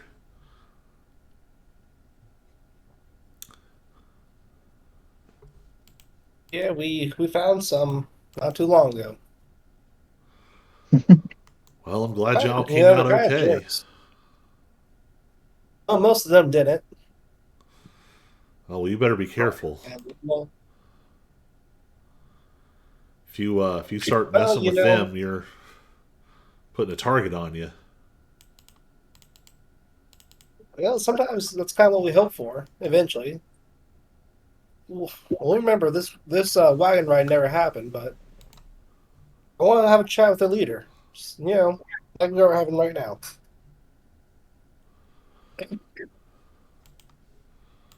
Well, you come after them, you're probably going to meet the leader real soon. Yeah, well, we're trying to go to his home right now. Eventually, I think I'll go and say hi to his mother.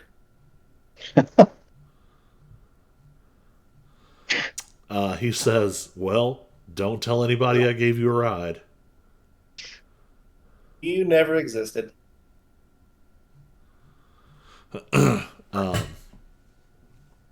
So you all get closer, and you see Crestwood come into view. It's The rest of you might not notice that much. You've only been here maybe once, maybe twice. It's still kind of a rural village. There's some woods around, but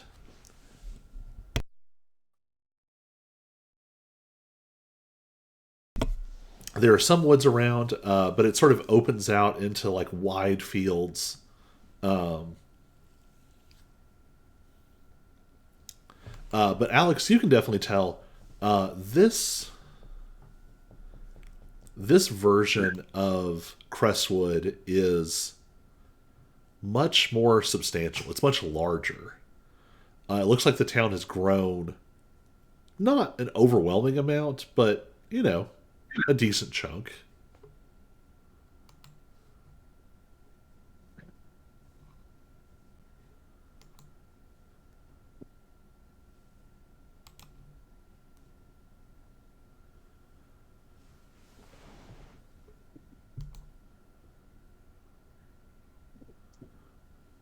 So where would you like to go?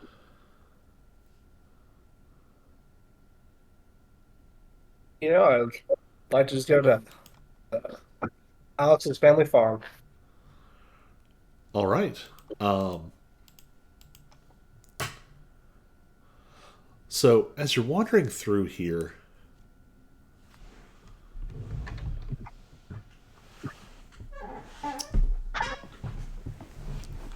you find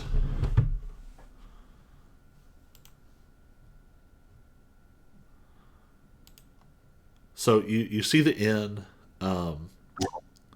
where, at least in your world, your mother worked.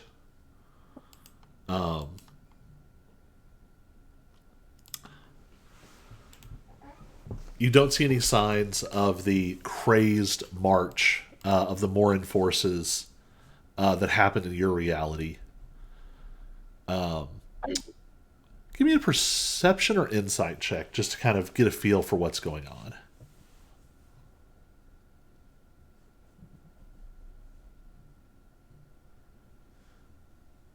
18. 18. As you get close, something draws your attention. There is like a it looks like just a stick or like a pole sticking up out of a mound of rocks.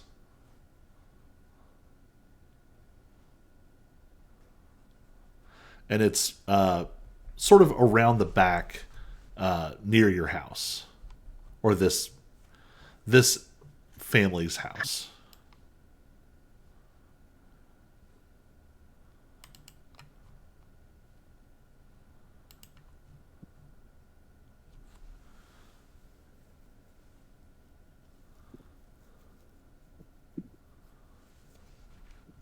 Well, I go see if there's anything engraved on the stick. So as you approach,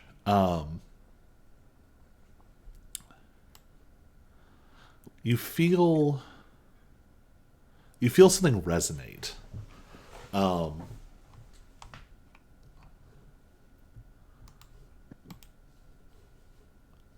I will let you decide sort of how you feel about it, but you recognize this stick. This is Master Gear's weapon. For most of your life, you thought it was just like a stick that he leaned on, and he would use it to train you. But in your world, when General Gear revealed himself, you saw that this was actually part of some kind of, or he could channel some kind of weapon through this. It became a terrifying halberd. And just taking in sort of the age, there's some sort of mossy growth coming up around the base of this pile of rocks. Your guess is that this version of Gear died not long after you first got to know him. This version of Gear wasn't there throughout a big part of your childhood. And as you stand there, you have sort of flashes of memories that aren't yours. You remember this strange, drunk old man coming into town, leaning heavily on this stick. And as a child, you have a strange moment where you notice this person is maybe a little too... Their bearing isn't right for just sort of a wandering drunk or beggar. This person has an unusual way that they carry themselves. And you start trying to connect to him, to get to know him. But he holds you at arm's length for a while, the same way that the other Gear does. But here's where the stories diverge. This Gear comes to town. This G, as you knew him, comes to town injured. And yours did as well, but your Gear recovered pretty quickly. He was spiritually hurt, but his body recuperated. This version of Gear didn't. It's only a few months before your mother finds him dead in his room at the Rusted Roost.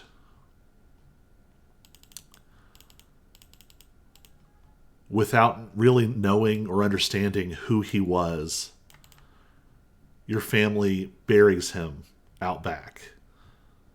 As good of a burial as anyone in Crestwood ever gets. And everyone else mostly forgets about it. But this little Alex,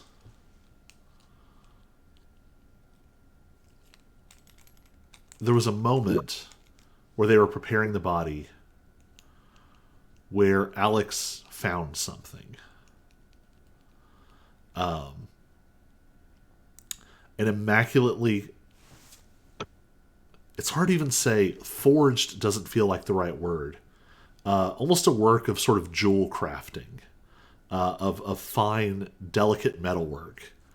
A beautiful feather hanging on a chain, forged out of some delicate black metal.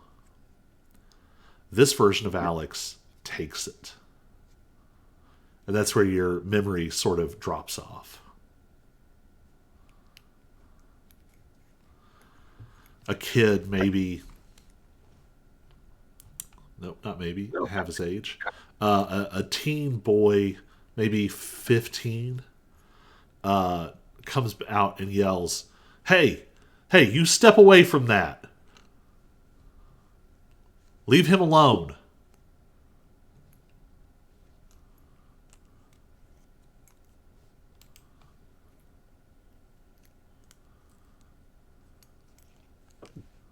And so then I say to him, as I'm still staring at, Master Gear's grave. You may have not known him as I knew him.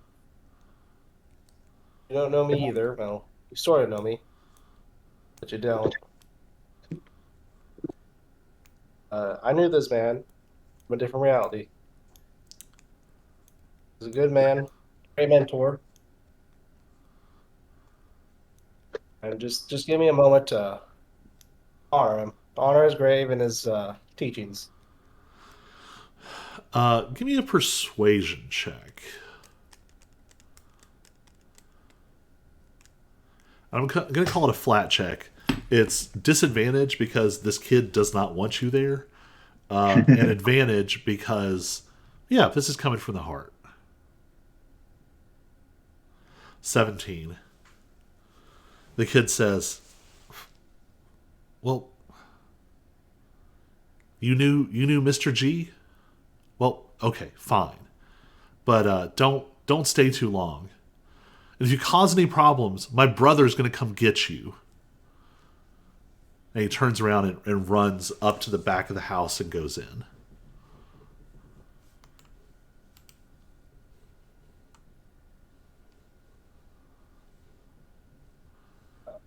I have a question. From reality to reality, do we just look completely different? No. Well, so the versions you have seen have looked different, but only from... They've looked different because of the things that they've gone through. The people themselves seem to look very similar. Gotcha. You catch this. That was definitely your brother Varric. But I had a feeling. You must be different enough from this other version of you that he didn't contemplate for a second that it could be you. I guess I have my black wings tucked away. Well, and you don't know what else this other version of you might have gone through. But yeah, you standing there in your plate armor doesn't spark any immediate recognition. Now, you also had your back to him. If you were to go sort of get up close to him, it's possible that he might at least recognize enough to get confused. So I'm still tempted to touch Master Gear's staff or stick. Do you want to try it?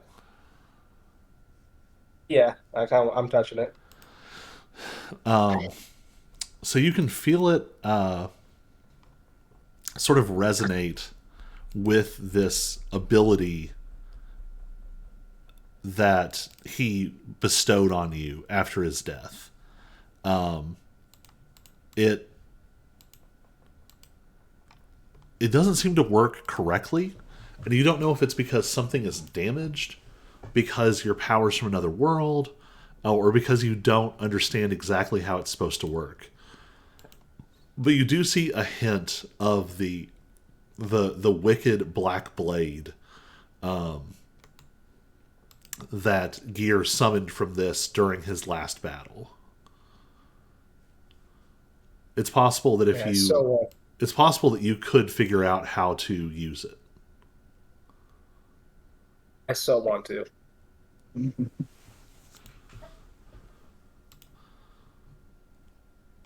It's up to you. All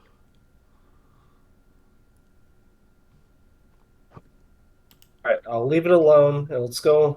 I'll go into the tavern to talk to, I guess, my mother from a different world and my brother from a different planet. All right.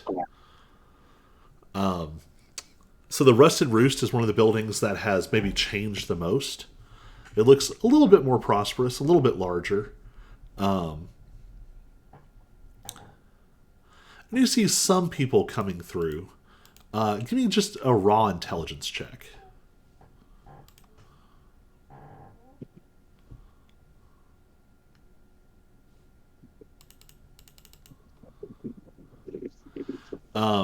You grew up here. You kind of understand the business model.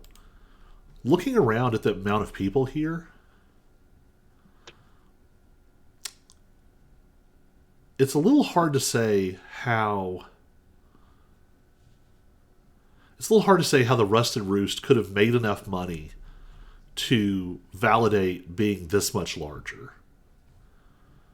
You very quickly piece together this place has an income stream that is not visible on the surface.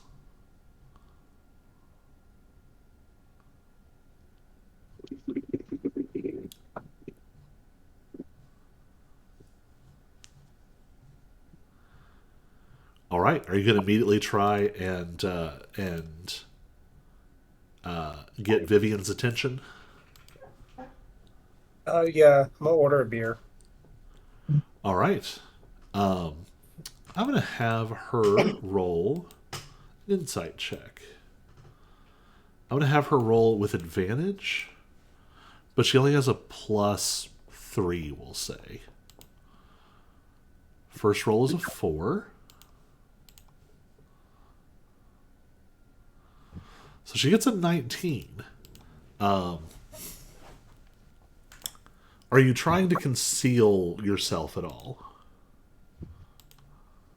I mean, I have my wings tucked up and wearing, my plate armor. I mean, I figured we kind of walk in as a group or Yeah, I was about to ask, one at a and what's time. everyone else doing?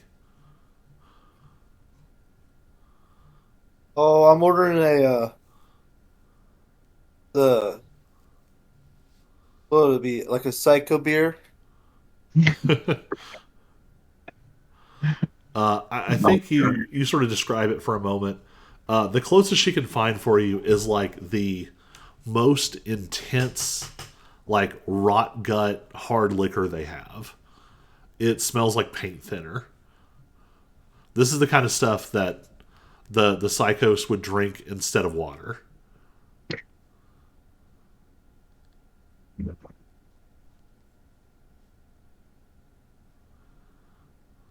As Alex walks up to the bar and points to each one of them. He goes, I'll be their banker today, covering their tabs, and I'll take a local draft beer." All right. So, sorry, you said you're going to cover tabs. Is that everyone or just your group? Just my group. Okay. Yeah. What's everyone else doing? I ask if they have chocolate milk. Go on. Yeah, they definitely have chocolate milk. Okay. Jack would look around and see if there are any people playing any wagering games, dice, cards, something like that. And he's gonna go test his bountiful luck. All right. So what is Tiny doing? Tiny will have a ale and will watch Jack. All right. So you all kind of split up a little bit, I guess. Maybe Asmir and Brick at one table, Jack and Tiny sidling up. There's just a few people here, but there's some sort of half-hearted cards going on, and the prospect of hitting up someone new is intriguing.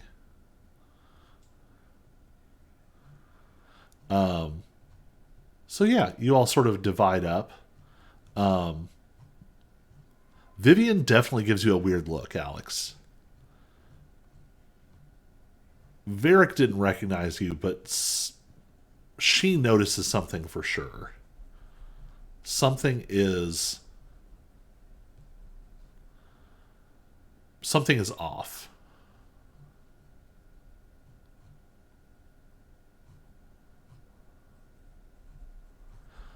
Do you want to say anything to her other than just ordering your drink? Oh, I was going to say, I know you have a few questions. I'll go talk privately. I have a few answers.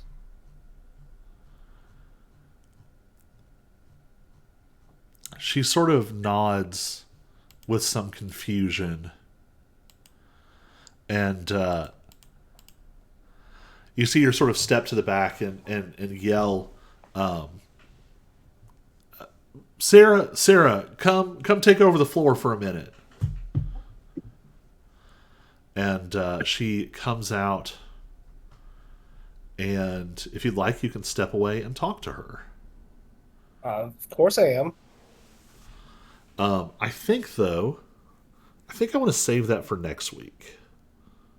Nope, week after next. Yeah. I got Thanksgiving next week. Yep. All right. Yeah. Occupado. What I will do, though,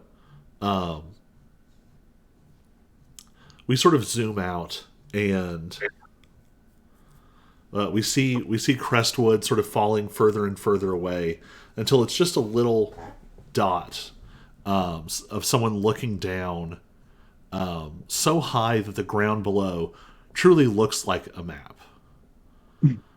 Soaring overhead, and acute eyes have followed the journey of these strangers. A black-winged shadow spirals and spins in the air up above, and then swoops off, heading towards some distant and unknown retreat. And that is where I'm going to leave us for 2 weeks. And we'll be back to learn a bit more about the Blackwing Bandits and maybe discover exactly who this version of Alex is. So I'm going to cut off the stream. Bye, Internet. Bye.